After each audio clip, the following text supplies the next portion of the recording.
Assalamualaikum everyone, welcome back to my channel. My name is Guftah Shahbaz Ahmed. Please subscribe my channel और bell icon को ज़रूर press करिए ताकि नई आने वाली वीडियो का नोटिफिकेशन आपको फ़ौरन मिल सके.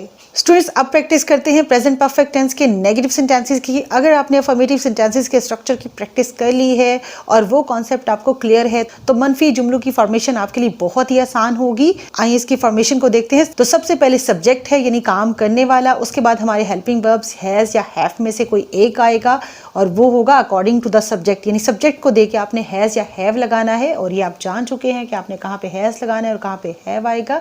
और उसके बाद आपने ऐड करना है नॉट, यानी इसके बाद नॉट का इजाफा होगा और फिर आएगी हमारी प्रेजेंट परफेक्ट टेंस की मेन इंडिकेशन, यानी इसकी जो खास निशानी है वो है थर्ड फॉर्म ऑफ वर्ब. यानी हैज़ हैव के साथ अगर थर्ड फॉर्म ऑफ वर्ब है तो डेफिनेटली ये सेंटेंस प्रेजेंट परफेक्ट टेंस का होगा या है. और एंड में ऑब्जेक्ट आएगा, यानी जो एक्शन रिसीव कर रहा है, जिस पे काम हो रहा है, जिसको हम मफूल भी कहते हैं. इस तरह से हमारी फॉर्मेशन होगी सब्जेक्ट और उसके बाद हैज़ हैव और फिर नॉट, फिर थर्ड फॉर्म ऑफ वर्ब और फिर ऑब्जेक्ट.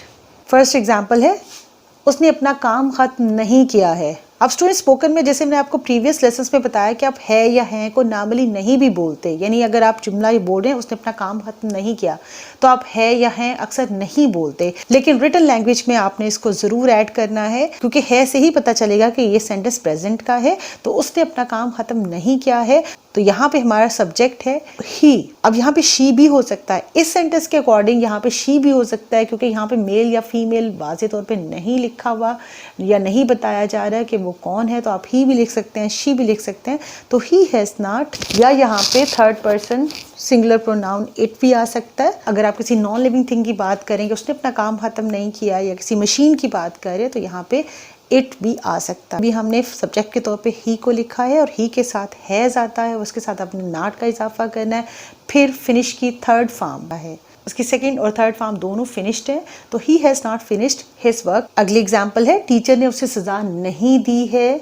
तो सब्जेक्ट है यहाँ पे टीचर, द टीचर. क्योंकि टीचर एक सिंगुलर नाउन है तो इसके साथ हैज़ आएगा. क्योंकि नेगेटिव सेंटेंस है तो इसके बाद नॉट आ जाएगा. फिर third form of punish, punish की सेकंड और थर्ड फॉर्म पनिश्ड ही होती है. और एंड में ऑब्जेक्ट है, ऑब्जेक्टिव प्रोनाउन हिम आएगा. यहाँ पे टीचर ने उसे सजा नहीं दी है और यहाँ पे जो ऑब्जेक्ट है वो भी वाज़े तौर पे पता नहीं है कि मेल है या फीमेल है, तो आप यहाँ पे हर भी लिख सकते हैं. The teacher has not punished him और हर. मेरे दोस्त ने मुझ पर एतमाद नहीं किया है. तो सब्जेक्ट यहाँ पे मेरा दोस्त है और मेरा दोस्त सिंगुलर नाउन है तो उसके साथ हैज़ आएगा और हैज़ के बाद हम नॉट लगाएंगे.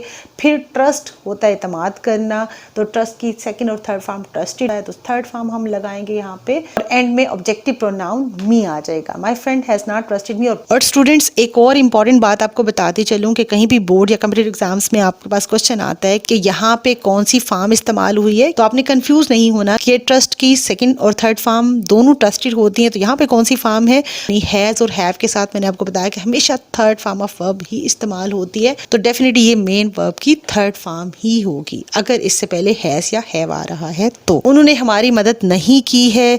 यहाँ पे रिटन में है लिखना बहुत ज़रूरी है. बोलते हुए आप उसको नहीं बोलते तो कोई मसला नहीं है क्योंकि बोलते हुए आपका टेंस क्लियर होता है, टाइम क्लियर होता है. सुनने वाला उसको पता चल रहा होता है कि आप प्रेजेंट की बात कर रहे हैं या फ्यूचर की बात कर रहे हैं या पास्ट की बात हो रही है. रिटन में है लिखना बहुत ज़रूरी है क्योंकि इसी से पता चलेगा कि ये प्रेजेंट टाइम है. क्योंकि यहाँ पे अगर आपने है नहीं लगाया तो उन्होंने हमारी मदद नहीं की, तो ये पास्ट इंडेफिनिट टेंस का सेंटेंस बन जाएगा. तो यहाँ पे सब्जेक्ट है थर्ड पर्सन प्लूरल प्रोनाउन दे, और दे के साथ हम हमेशा हेल्पिंग वर्ब हैव इस्तेमाल करते हैं और उसके बाद हमने नॉट का इजाफा करना है. दे हैव नॉट. और हेल्प की सेकंड और थर्ड फॉर्म हेल्प्ड होती है तो यहाँ पे आपने थर्ड फॉर्म लगानी है. और they have not helped us. अस यहाँ पे ऑब्जेक्टिव प्रोनाउन है, यानी उन्होंने हमारी मदद नहीं की है. दे हैव नॉट हेल्प्ड अस. अगली एग्जाम्पल है, तुम या आपने हमें दावत नहीं दी है. तो तुम या आप दोनों की इंग्लिश यू होती है और यू के साथ हम हेल्पिंग वर्ब हैव इस्तेमाल करेंगे और उसके बाद आपने नॉट लगाया अकॉर्डिंग टू द स्ट्रक्चर. जैसे स्ट्रक्चर मैंने आपको बताया कि काम करने वाला यानी सब्जेक्ट, उसके बाद आपने हैज़ या हैव लगाया, उसके बाद नॉट और फिर third form of verb. Invite की सेकंड और थर्ड दोनों फॉर्म्स इनवाइटेड होती हैं. तो you have not invited us. Us again यहाँ पे ऑब्जेक्टिव प्रोनाउन है. यू हैव नॉट इनवाइटेड अस. यहाँ पे कोई नाम भी बोल सकते हैं या लिख सकते हैं. लास्ट एग्जाम्पल है, मैंने इम्तिहान पास नहीं किया है. तो यहाँ पे सब्जेक्ट है फर्स्ट पर्सन सिंगुलर प्रोनाउन आई और उसके साथ हम हमेशा हेल्पिंग वर्ब हैव इस्तेमाल करते हैं और हेल्पिंग वर्ब के बाद हमने नॉट लगाया।